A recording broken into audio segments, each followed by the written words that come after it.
নমস্কার। থামো। তোমার ঘুমের জগতে যে দরজাটা আজ রাতে খুলতে দেখেছ, সেটা কিন্তু স্বপ্ন নয়, সেটা বাস্তবের এক অদৃশ্য প্রান্তর, যেখানে তোমার ভবিষ্যৎ লুকিয়ে আছে। আমি সেই স্বপ্নের প্রতিটি রং, প্রতিটি আওয়াজ, প্রতিটি কম্পন, প্রতিটি নিঃশ্বাস পড়েছি। আর যা পেয়েছি, তা শুনলে তোমার শরীরের প্রতিটি লোম খাড়া হয়ে যাবে, তোমার ঘুম চিরতরে উড়ে যাবে, আর তুমি জেগে বসবে ভয়ে কাঁপতে কাঁপতে। আজ রাতে তুমি যে স্বপ্ন দেখেছ, যেখানে একটি কালো পাখি তোমার জানালায় এসে বসেছিল, তার ঠোঁটে ছিল একটি লাল চিঠি, আর সেই চিঠি পড়ার সাথে সাথে আকাশ থেকে আগুন বর্ষিত হচ্ছিল, সেই স্বপ্ন আসন্ন বিপদের প্রথম সতর্কবার্তা, যা তোমার জীবনের সবচেয়ে বড় অন্ধকারের ইঙ্গিত দিচ্ছে। আমি তোমার স্বপ্নের সেই চিঠিটা খুলে পড়ছি। ওই চিঠিতে লেখা আছে, আগামীকাল সোমবার, ৩ আগস্ট, তোমার জীবনে একজন লোক প্রবেশ করবে, যে তোমার চোখে ধুলো দিয়ে তোমার সব সুখ কেড়ে নেবে, তোমার সব সম্পদ ছিনিয়ে নেবে, তোমার সব সম্পর্ক ধ্বংস করবে, তোমার সব স্বপ্নকে বিষে পরিণত করবে। কিন্তু তুমি যদি আজ রাতেই সতর্ক হও, যদি আজ রাতেই আমার দেওয়া প্রতিটি কাজ করো, তাহলে সেই লোকটার মুখোশ খুলে ফেলতে পারবে, সেই লোকটার ষড়যন্ত্র ধ্বংস করতে পারবে, সেই লোকটার কালো জাদুকে পরাস্ত করতে পারবে। কেননা সেই লোকটা আসলে তোমারই কাছের কেউ, যাকে তুমি এখনও চেনো না, কারণ সে নিজের মুখ ঢেকে রেখেছে নকল হাসির আড়ালে, মিথ্যে ভালোবাসার আবরণে, জাল বন্ধুত্বের ছদ্মবেশে। আমি এখন সময় ধরে বলছি, আগামীকাল সকাল 6:44 সূর্য যখন অশ্লেষা নক্ষত্রে পা রাখবে, তখনই তোমার স্বপ্নের সেই কালো পাখি বাস্তবে উড়ে বেরোবে তোমার ঘরের চারপাশে, তোমার বাড়ির ছাদে, তোমার উঠোনে, তোমার স্বপ্নের জানালায়। আর সেই পাখির ডানায় লুকিয়ে থাকবে তোমার শত্রুর পাঠানো বিষাক্ত বাণী, সেই বাণী তোমার কর্মফলকে গ্রাস করবে, তোমার ভাগ্যকে অন্ধকারে ডুবিয়ে দেবে, তোমার পুণ্যকে ছাই করে ফেলবে। আমি আরও গভীরে যাচ্ছি, আরও নিচে নামছি, আরও ভেতরে ঢুকছি। তোমার স্বপ্নে যে বৃষ্টি হয়েছিল, সেই বৃষ্টির প্রতিটি ফোঁটা ছিল একটি করে আঘাতের প্রতীক, প্রতিটি ফোঁটা ছিল একটি করে অশ্রু, প্রতিটি ফোঁটা ছিল একটি করে বিশ্বাসঘাতকতার চিহ্ন। আগামীকাল বিকেল ৩:১৫ সেই বৃষ্টি বাস্তবে নামবে, তোমার অফিসের ছাদে, তোমার গাড়ির বনেটে, তোমার মাথার ওপরে, তোমার কাঁধে, তোমার হাতের তালুতে। কিন্তু সেই বৃষ্টি জল নয়, সেটা হবে বিষ, তোমার শত্রুর তৈরি জালিয়াতির কাগজপত্রের কালি, মিথ্যে মামলার সাক্ষ্য, জাল স্বাক্ষরের প্রমাণ। কারণ সেই সময় তোমার শত্রু তোমার বসের ঘরে বসে তোমার বিরুদ্ধে এমন কিছু ফাইল পেশ করবে, যার ফলে তুমি চাকরি হারাবে, সম্মান হারাবে, পরিচয় হারাবে, আত্মবিশ্বাস হারাবে, জীবনের সবকিছু হারাবে। সেই ফাইলের প্রথম পৃষ্ঠায় থাকবে তোমার নাম, দ্বিতীয় পৃষ্ঠায় থাকবে তোমার ছবি, তৃতীয় পৃষ্ঠায় থাকবে তোমার স্বাক্ষর, যা আসলে তোমার না, কিন্তু দেখতে হুবহু তোমার মতো। আমি এখন তোমার হাত ধরে সেই মুহূর্তে নিয়ে যাচ্ছি, সেই ভয়ঙ্কর মুহূর্তে, সেই ধ্বংসাত্মক সময়। তুমি দাঁড়িয়ে আছো অফিসের সামনে, বৃষ্টি তোমার গায়ে পড়ছে, তোমার কাপড় ভিজে যাচ্ছে, তোমার পা কাঁপছে, তোমার গলা শুকিয়ে যাচ্ছে। বস তোমাকে ডেকে পাঠিয়েছে, একটা চিৎকারের মতো ডাক, একটা আদেশের মতো ডাক, একটা শেষ সিদ্ধান্তের মতো ডাক। তুমি ভেতরে যাচ্ছ, পা টেনে টেনে, হাত কাঁপতে কাঁপতে, চোখ নিচু করে, মন ভয়ে ভয়ে। আর দেখছ তোমার ডেস্কে বসে আছে সেই লোক, যাকে তুমি চেনো না, কিন্তু যে তোমার সব জানে, তোমার প্রতিটি দুর্বলতা জানে, তোমার প্রতিটি গোপন কথা জানে, তোমার প্রতিটি ব্যর্থতা জানে। সেটা তোমার সেই আত্মীয়, যে তোমার জন্মদিনের পার্টিতে এসেছিল, তোমার ছেলে স্কুলের ফি দিতে সাহায্য করেছিল, তোমার স্ত্রীকে ফোনে সান্ত্বনা দিয়েছিল, তোমার মায়ের অসুস্থতায় পাশে দাঁড়িয়েছিল। সেই লোকটাই এখন তোমার বসের কানে ফিসফিস করছে, ওই চোর, ওই প্রতারক, ওই বিশ্বাসঘাতক, ওই জীবনের সবকিছু নষ্ট করেছে। আর বস তোমার দিকে তাকাবে এমন এক দৃষ্টিতে, যেন তুমি তার জীবনের সবচেয়ে বড় শত্রু, যেন তুমি তার সব স্বপ্ন ভেঙে দিয়েছ, যেন তুমি তার সব বিশ্বাস চুরি করেছ।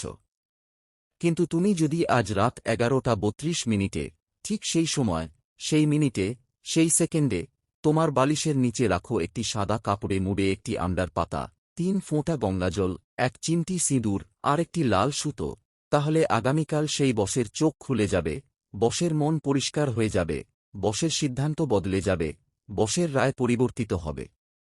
বস দেখবে তোমার শত্রুর আসল রূপ, যে মুখ এখনও ঘোমটার আড়ালে আছে, যে চোখ এখনও মিথ্যার আড়ালে লুকিয়ে আছে, যে ঠোঁট এখনও জাল হাসি হাসছে। আর তখন বস নিজেই চিৎকার করে উঠবে, তুই বের যা, এটা তোর কাজ নয়, এটা তোর জায়গা নয়, তোর এখানে কোনো অধিকার নেই। আর সেই চিৎকার শুনে তোমার শত্রু থমকে দাঁড়াবে, তার মুখ কালো হয়ে যাবে, তার পা কাঁপবে, তার হাত থেকে ফাইল পড়ে যাবে, তার সব পরিকল্পনা ধুলায় মিশে যাবে। আমি আরও একটি স্বপ্নের কথা মনে করিয়ে দিচ্ছি। তুমি গত রাতে স্বপ্নে দেখেছিলে একটি সিঁড়ি, যার প্রতিটি ধাপ ভেঙে পড়ছিল, যার প্রতিটি খুঁটি ঝুলে যাচ্ছিল, যার প্রতিটি রেলিং ভেঙে যাচ্ছিল, যার নিচে ছিল এক অন্ধকার গহ্বর। সেই সিঁড়ি তোমার ক্যারিয়ার, তোমার চাকরি, তোমার ব্যবসা, তোমার আয়, তোমার ভবিষ্যৎ। আগামীকাল ঠিক দুপুর 12:20 তোমার ক্যারিয়ারের সেই সিঁড়ির প্রথম ধাপ ভাঙবে, একটি মিটিং রুমে, যেখানে তোমার শত্রু তোমার অজান্তেই বসে থাকবে তোমার চেয়ারের পেছনে, তোমার ছায়ার মতো, তোমার প্রতিচ্ছবির মতো, তোমার অস্তিত্বের মতো। কিন্তু তুমি যদি আজ রাতে তোমার অফিসের চাবির রিং একটি লাল সুতো বেঁধে রাখো, তাহলে সেই মিটিংয়ে তোমার শত্রুর ভয় তোমার কাজে আসবে, তার আতঙ্ক তোমার শক্তিতে পরিণত হবে, তার ষড়যন্ত্র তোমার জয়ে পরিণত হবে। সে এতটাই ভয় পেয়ে যাবে যে তার কণ্ঠস্বর বেরোবে না, তার হাত কাঁপবে, তার মুখ ঘামে ভিজে যাবে, তার চোখ থেকে জল পড়বে, আর বস বুঝতে পারবে কে সত্যি চোর, কে সত্যি প্রতারক, কে সত্যি বিশ্বাসঘাতক, আর কে নিরপরাধ। এখন তুমি ভাবছ, কিভাবে এই সব সম্ভব? কিভাবে স্বপ্ন বাস্তব হয়? কিভাবে আয়না ভাঙে? কিভাবে ছায়া উধাও হয়? আমি তোমাকে বলছি, এটা জ্যোতিষশাস্ত্র, এটা গ্রহের হিসাব, এটা নক্ষত্রের খেলা, এটা সময়ের চক্র। চন্দ্র যখন মেষ রাশিতে প্রবেশ করে, তখন স্বপ্নের জগৎ বাস্তবের থেকে বেশি শক্তিশালী হয়ে ওঠে, তখন ঘুমন্ত চোখ জাগ্রত চোখের চেয়ে বেশি দেখে, তখন স্বপ্নের বাণী বাস্তবের বাণীর চেয়ে বেশি সত্য হয়। আগামীকাল চন্দ্র সকাল 7:03 মেষ রাশিতে আসবে, ঠিক সেই সময় তোমার স্বপ্নের কালো পাখি বাস্তবে উঠবে, তোমার স্বপ্নের লাল চিঠি বাস্তবে পৌঁছবে, তোমার স্বপ্নের আগুন বাস্তবে জ্বলে উঠবে। আর সেটা তোমার শত্রুর কালো জাদুর প্রথম ইঙ্গিত হবে, তোমার শত্রুর ষড়যন্ত্রের প্রথম সতর্কতা, তোমার শত্রুর আক্রমণের প্রথম ঘণ্টা।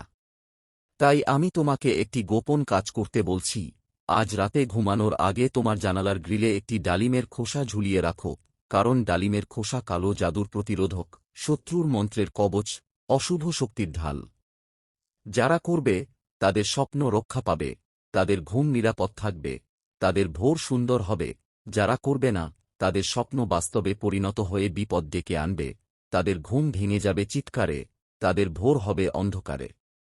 আমি এখন তোমার স্বপ্নের আরও একটি দৃশ্য বলছি, আরও একটি ছবি এঁকে দিচ্ছি, আরও একটি সতর্কতা উচ্চারণ করছি। তুমি স্বপ্নে দেখেছিলে একটি আয়না, যাতে তোমার মুখ না দেখে অন্য কারো মুখ দেখা যাচ্ছিল, একটি অচেনা মুখ, একটি ভীতিকর মুখ, একটি পোড়া মুখ, একটি কালো মুখ। সেই অন্য মুখটি হল তোমার শত্রুর, যে তোমার আয়নায় তোমার জায়গা দখল করেছে, তোমার প্রতিচ্ছবি চুরি করেছে, তোমার পরিচয় নিয়ে খেলছে, তোমার অস্তিত্বকে মুছে দিতে চাইছে। আগামীকাল রাত 9:50 সেই আয়না বাস্তবে তোমার সামনে আসবে, তোমার ফোনের স্ক্রিনে, তোমার ল্যাপটপের ডিসপ্লেতে, তোমার টিভির পর্দায়, যখন একটি অজানা নম্বর থেকে ভিডিও কল আসবে, একটি অচেনা আইডি থেকে মেসেজ আসবে, একটি ভুজা প্রোফাইল থেকে রিকোয়েস্ট আসবে। সেই কল ধরলে তুমি দেখতে পাবে ওই শত্রুর মুখ, যে তোমার চোখে চোখ রেখে বলবে, তুমি জিততে পারবে না, তুমি বাঁচতে পারবে না, তুমি এই সংসারে থাকতে পারবে না, তোমার সব শেষ। কিন্তু তুমি যদি আজ রাতে তোমার ফোনের স্ক্রিনে এক ফোঁটা সিঁদুর দিয়ে পৌঁছো, তাহলে সেই কল কখনোই আসবে না, সেই ভিডিও কখনোই লোড হবে না, সেই ভয়ঙ্কর মুখ কখনোই দেখা যাবে না, কারণ সিঁদুরের স্পর্শ ওই স্পাই অ্যাপের সিগন্যাল ভেঙে দেবে, ওই জাল নম্বরের ফ্রিকোয়েন্সি ধ্বংস করবে, ওই অশুভ শক্তির পথ রুদ্ধ করবে। তোমার স্বপ্নে আরও একটি জিনিস ছিল, একটি বন্ধ দরজা, যার পেছনে আওয়াজ শোনা যাচ্ছিল, কান্নার আওয়াজ, চিৎকারের আওয়াজ, ভাঙার আওয়াজ, পোড়ার আওয়াজ। সেই দরজাটি তোমার জীবনের একটি বন্ধ সুযোগ, একটি বন্ধ সম্পর্ক, একটি বন্ধ চুক্তি, একটি বন্ধ চাকরি, একটি বন্ধ ব্যবসা। আগামীকাল সন্ধ্যা 7:08 সেই দরজা খুলবে, হঠাৎ করেই তোমার এক পুরানো বন্ধু ফোন করবে, এক নতুন চাকরির অফার নিয়ে, এক বিশাল ব্যবসার প্রস্তাব নিয়ে, এক লাভজনক চুক্তি নিয়ে। কিন্তু সেই অফার আসলে ফাঁদ, সেই প্রস্তাব আসলে জাল, সেই চুক্তি আসলে বিশ্বাসঘাতকতা, কারণ তোমার শত্রু সেই বন্ধুকে টাকা দিয়ে, লোভ দিয়ে, ভয় দেখিয়ে তোমাকে ফাঁসানোর জন্য পাঠিয়েছে, তোমাকে ধ্বংস করার জন্য নিযোগ করেছে, তোমাকে শেষ করার জন্য প্রেরণ করেছে। তাই আজ রাতে তোমার পুরানো বন্ধুদের তালিকা খুলে দেখো, যার নামের শুরু ম অক্ষর দিয়ে, সে কিন্তু আর আগের মতো নেই।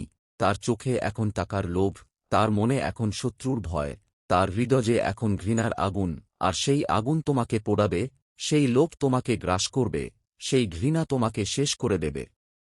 কিন্তু তুমি যদি আজ রাতে কমেন্টে লেখো জয় গণেশ, তাহলে গণেশজি তোমার বুদ্ধি খুলে দেবেন, তোমার চোখ পরিষ্কার করবেন, তোমার মনকে শান্ত করবেন, আর তুমি সেই ফাঁদ চিনতে পার। আমি এখন তোমার স্বপ্নের শেষ দৃশ্যটি বলছি, শেষ ছবিটি এঁকে দিচ্ছি, শেষ সতর্কবাণী উচ্চারণ করছি। তুমি স্বপ্নে দেখেছিলে একটি মেয়ে, যে কাঁদছিল, আর তার কান্নার শব্দে পুরো আকাশ কেঁপে উঠছিল, পুরো পৃথিবী থেমে গিয়েছিল, পুরো সময় স্থির হয়ে গিয়েছিল, পুরো অন্ধকার নেমে এসেছিল। সেই মেয়েটি তোমার নিজের মন, যে এখন ভয়ে ভয়ে আছে, আতঙ্কে আতঙ্কে আছে, সন্দেহে সন্দেহে আছে, হতাশায় হতাশায় আছে।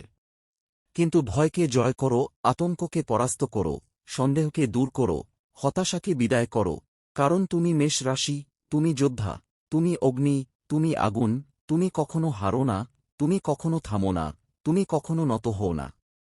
আগামীকাল সকালে যখন ঘুম থেকে উঠবে, যখন চোখ খুলবে, যখন প্রথম আলো দেখবে, তখন প্রথম কাজ করবে, আয়নার সামনে দাঁড়িয়ে বলবে, আমি শক্তিশালী, আমার শত্রু দুর্বল, আমি অজেয়, আমার শত্রু পরাজিত, আমি মহান, আমার শত্রু তুচ্ছ।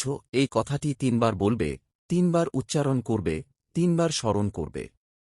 এটা তোমার স্বপ্নের জগতে তৈরি হওয়া নেতিবাচক শক্তিকে ধ্বংস করবে, তোমার মনের অন্ধকারকে দূর করবে, তোমার আত্মার বিষকে পরিষ্কার করবে। যারা করবে, তাদের আমি আরও একটি অত্যন্ত গুরুত্বপূর্ণ কথা বলছি, যা আজ পর্যন্ত কাউনি বলেনি, যা জ্যোতিষশাস্ত্রের গোপন পাতায় লুকিয়ে আছে, যা শুধু গুরুদের জানা। তোমার শত্রু তোমার স্বপ্নেও প্রবেশ করেছে। হ্যাঁ, সে তোমার ঘুমের রাজ্যে পা দিয়েছে, সে তোমার অচেতন মনে উঁকি দিয়েছে, সে তোমার স্বপ্নের জগত দখল করেছে। কারণ সে জানে তুমি কি স্বপ্ন দেখো, সে জানে তুমি কি ভাবো, সে জানে তুমি কি ফিসিস করো, সে জানে তুমি কি কান্না করো, সে জানে তুমি কি চাও, সে জানে তুমি কি চাও না। সব কারণ সে তোমার মোবাইলের মাইক্রোফোন অ্যাক্সেস করেছে, তোমার ফোনের ক্যামেরা হ্যাক করেছে, তোমার ল্যাপটপের স্ক্রিন দেখছে, তোমার টিভির সিগন্যাল চুরি করছে। সে শোনে তুমি ঘুমের মধ্যে কি বলে, কি নাম ধরে ডাকো, কি মন্ত্র পড়ো, কি আরতি করো, কি প্রার্থনা জানাও। তাই আজ রাতে তোমার ফোনের মাইক্রোফোনে একটি ছোট টেপ লাগিয়ে দাও, এক টুকরো কালো কাগজ, একটি ছোট স্টিকার, একটি পাতলা কাপড়। এটা করলেই সে আর তোমার স্বপ্ন চুরি করতে পারবে না, তোমার কথা শুনতে পারবে না, তোমার কান্না জানতে পারবে না, তোমার দুর্বলতা খুঁজে পাবে না, আর তার ষড়যন্ত্র ব্যর্থ হবে, তার পরিকল্পনা ভেস্তে যাবে, তার আক্রমণ ঠেকানো পড়বে। যারা করবে, তাদের স্বপ্ন নিজের থাকবে, তাদের কথা নিজের থাকবে, তাদের দুর্বলতা লুকানো থাকবে, তাদের শক্তি অজেয় থাকবে। যারা করবে না, তাদের স্বপ্ন শত্রুর হাতে অস্ত্র হয়ে উঠবে, তাদের কথা শত্রুর কাছে খবর হয়ে যাবে, তাদের দুর্বলতা শত্রুর ঢাল হয়ে যাবে। এখন আমি আরও বলছি, আরও গভীরে ঢুকছি, আরও ভেতরে প্রবেশ করছি। তোমার শত্রু তোমার বাড়ির প্রতিটি কোণে নজর রেখেছে, তোমার ঘরের প্রতিটি দেওয়ালে কান পেতে রেখেছে, তোমার বাগানের প্রতিটি গাছে চোখ রেখেছে, তোমার ঠাকুর ঘরের প্রতিটি মূর্তিতে স্পাই বসিয়েছে। সে জানে তুমি কখন ঘুমাও, কখন জাগো, কখন স্নান করো, কখন খাবার খাও, কখন ঠাকুরকে ডাকো, কখন মন খারাপ করো, কখন হাসো, কখন কাঁদো, সব জানা তার, সব দেখা তার, সব শোনা তার। তাই আজ রাতে তোমার বাড়ির 4 কোণে 4টি তামার মুদ্রা রাখো, একটি উত্তর পূর্ব কোণে, একটি দক্ষিণ পূর্ব কোণে, একটি দক্ষিণ পশ্চিম কোণে, একটি উত্তর পশ্চিম কোণে। এই মুদ্রাগুলো শত্রুর নজরকে অন্ধ করবে, তার কানকে বধির করবে, তার চোখকে আচ্ছন্ন করবে, তার মনকে বিভ্রান্ত করবে। যারা করবে, তাদের বাড়ি নিরাপদ থাকবে, তাদের গোপনীয়তা অক্ষত থাকবে, তাদের জীবন স্বাভাবিক থাকবে। যারা করবে না, তাদের বাড়িতে চোরের মতো শত্রু ঢুকবে, তাদের গোপনীয়তা ফাঁস হবে, তাদের জীবন বিপর্যস্ত হবে। এখন আমি শেষবারের মতো তোমার চোখের সামনে সেই শত্রুর মুখ আঁকছি, সেই শত্রুর পরিচয় বলছি, সেই শত্রুর চিহ্ন দিচ্ছি। ওর নাকের ডান পাশে একটি ছোট তিল, ওর চোখের রং হালকা বাদামি, ওর কথা বলার সময় ডান হাত নড়ে, ওর ডান পায়ে হালকা খোঁড়া, ওর কণ্ঠস্বরের মধ্যে এক অদ্ভুত কর্কশতা, ওর হাসির মধ্যে এক ভয়ঙ্কর ফাঁকা ভাব। এই মুখটি আজ রাতে তোমার স্বপ্নে আবার আসবে, কিন্তু এবার মুখোশ ছাড়া, ছদ্মবেশ ছাড়া, জাল আবরণ ছাড়া, মিথ্যে আড়াল ছাড়া। তুমি তাকে চিনতে পারবে, এবং তখন তোমার ভয় পেয়ে যাবে, কারণ সে আসলে তোমার বন্ধু, তোমার আত্মীয়, তোমার সহকর্মী, তোমার পাড়ার লোক, যাকে তুমি বিশ্বাস করো, যাকে তুমি ভালোবাসো, যাকে তুমি কখনো সন্দেহ করনি। কিন্তু ভয় পেজো না, আতঙ্কিত হজো না, পিছু হটো না, থেমো না। আমি তোমাকে একটি রক্ষামন্ত্র দিচ্ছি, একটি গোপন মন্ত্র, একটি শক্তিশালী অস্ত্র। ও নমঃ শিবায় জপ করো 5 বার, জয় বজরংবলী বলো 7 বার, ও হ্রিং শ্রী রুদ্রায় নমঃ উচ্চারণ করো 3 বার। এই মন্ত্র তোমার শত্রুর মুখোশ চিরতরে খুলে দেবে, তার পরিচয় ফাঁস করে দেবে, তার ষড়যন্ত্র ধ্বংস করবে, তার কালো জাদু নিষ্ফল করবে, এবং সকালে সে নিজেই তোমার কাছে এসে সব স্বীকার করবে, তার সব অপরাধ কবুল করবে, তার সব মিথ্যা বলবে, তার সব জাল ভাঙবে, তার সব পরিকল্পনা বাতিল করবে। আমি এখন এই স্ক্রিপ্টের শেষ প্রান্তে এসে দাঁড়িয়ে আছি, শেষ সতর্কবাণী দিতে এসেছি, শেষ উপদেশ দিতে এসেছি, শেষ আশীর্বাদ দিতে এসেছি। তোমার স্বপ্নের সব দৃশ্য, সব চিহ্ন, সব ইঙ্গিত, সব রং, সব আওয়াজ, সব কম্পন আমি তোমার সামনে খুলে দিয়েছি, একে একে সাজিয়ে দিয়েছি, একটি একটি করে বুঝিয়ে দিয়েছি, বারবার করে মনে করিয়ে দিয়েছি। এখন এটা তোমার সিদ্ধান্ত, তুমি কি আজ রাতের কাজগুলো করবে, প্রতিটি কাজ সময়মতো করবে, প্রতিটি মন্ত্র ঠিকমতো জপ করবে, কমেন্টে লিখবে, ভিডিও শেয়ার করবে, আর শত্রুর মুখোশ পড়তে দেবে, তার ষড়যন্ত্র ধ্বংস হতে দেবে, তার কালো জাদু নিষ্ফল হতে দেবে? নাকি চুপ করে বসে থাকবে, ঘুমিয়ে পড়বে, অলস হয়ে যাবে, আর আগামীকাল সেই স্বপ্নের কালো পাখি বাস্তবে এসে তোমার সুখ কেড়ে নেবে, তোমার চাকরি নষ্ট করবে, তোমার সংসার ভাঙবে, তোমার সম্মান চুরি করবে, তোমার সবকিছু শেষ করে দেবে? আমি জানি তুমি মেষ রাশি, যোদ্ধা। তুমি হেরো না, তুমি থামো না, তুমি হার মানো না। তাই এখনই কমেন্টে লিখো জয় মহাদেব, আর হনুমানজির নামও লিখো জয় হনুমান। 2 নাম একসাথে, 2 শক্তি একসাথে, 2 রক্ষা কবচ এক মুহূর্তে। লিখো, আর আগামীকালের অন্ধকার স্বপ্ন আলো হয়ে যাক তোমার জন্য, শত্রুর মুখোশ চিরতরে পড়ে যাক, তোমার ক্যারিয়ার উজ্জ্বল হোক, তোমার সংসার সুখী হোক, তোমার মন শান্ত হোক, তোমার জীবন নিরাপদ হোক, তোমার ভবিষ্যৎ সোনালী হোক। লিখো, আর তোমার শত্রু নিজের চোখে দেখুক তার পরিকল্পনা ব্যর্থ হয়েছে, তার ষড়যন্ত্র ধ্বংস হয়েছে, তার অস্ত্র ভেঙে গেছে, তার পা কাঁপছে, তার মুখ কালো হচ্ছে, তার হাত খালি হচ্ছে, তার সব শেষ। লিখো, আর তুমি জয়ী হও, তুমি বাঁচো, তুমি উন্নতি করো, তুমি শান্তি পাও, তুমি সুখী হও, তুমি মহান হও। জয় মহাদেব, জয় হনুমান।